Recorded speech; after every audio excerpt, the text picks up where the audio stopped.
Welcome to the enigmatic world of Stonehenge, a prehistoric monument shrouded in mystery and wonder.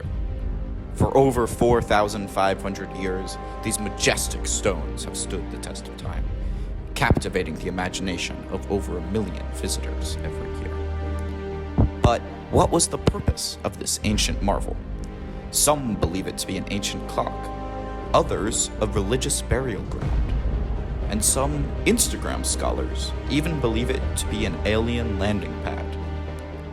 However, for some people, this is their home. And by people, I mean lichen. I want it to look like it's a documentary about Stonehenge, and then very quickly you realize it's actually about the lichen at Stonehenge. Yay, that's so cool. Is there a lot of lichen on Stonehenge? Oh, there's so much, and it's been studied extensively. Anywhere you go, you're going to see lichen on the rocks.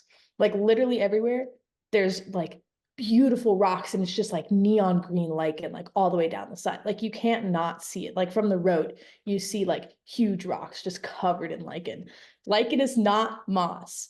Moss is like way over here, all right? Lichen is like way over here. They grow next to each other all the time, and they do look somewhat similar. So that's why, we get them confused. But lichen is a symbiotic relationship between algae and fungus. And so usually like the top layer of lichen will be the algae, and the algae is what like photosynthesizes and like produces energy, and then the fungus feeds on that and gives the algae nutrients from the rock. So the fungus is breaking down minerals in the rock and like kind of consuming little bits of minerals, nutrients that it gets from whatever surface it's growing on. In between the photosynthesis and the breakdown of the rock, that's kind of how the lichen has life. And eventually, they turn rocks to dirt, or like I was looking at lichen last week and you can like see little chunks of the rock that have fallen out, or like if you run your fingers across it, some of the pieces of rock will break off because the lichen is slowly eating away at some of the structure. Lichen can only grow where the air quality is really, really good. So a lot of times people don't really even know what lichen is in a lot of maybe the world, just because people live in cities, and lichen, like they get their nutrients from the rock and from the air.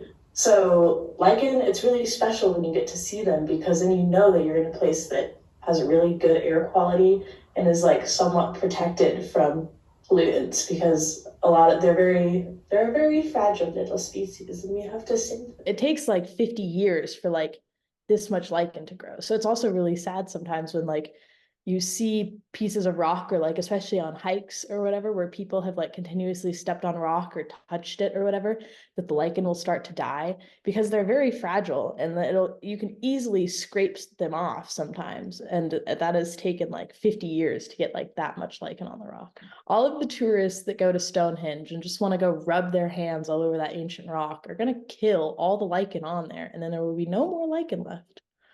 So how did the lichen get to Stonehenge? Our story begins 4,500 years ago, when these boulders were moved from South Wales, nearly 180 miles, all the way to Stonehenge. There are over 80 species of lichens on Stonehenge, at least 9 of which are marine lichens. Given Stonehenge is over 30 miles from the nearest sea, it is a mystery to this day how these lichens got here. Some scholars believe the lichen came with the rocks nearly 4,500 years ago. Others believe the stones themselves used to be washed with salt water. There is even one species that was found on Stonehenge that hasn't been found anywhere else in southern England. The way lichen reproduce is asexually, essentially growing to fill the rock. Occasionally, a small bit will fall off and fly away to the next rock over. So this massive lichen migration is somewhat unprecedented and still stumps scholars to this day.